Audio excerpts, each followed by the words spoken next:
Hello everyone, welcome back to the channel. Do you want to stop people from following you in Meta AI? You can turn this off in just a few simple steps. This is useful if you want more privacy and better control over who can see more of your content. Let me show you how. First, open the Meta AI app on your Samsung Galaxy S26 Ultra. Tap the menu icon in the top left corner of the screen. Then tap the settings icon. Scroll down and go to Data and Privacy.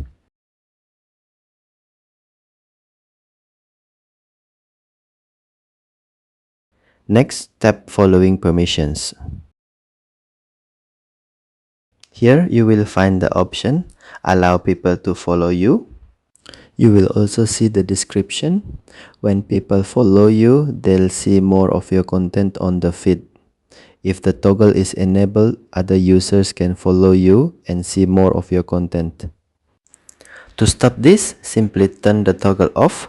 Once disabled, people will no longer be able to follow you in the same way.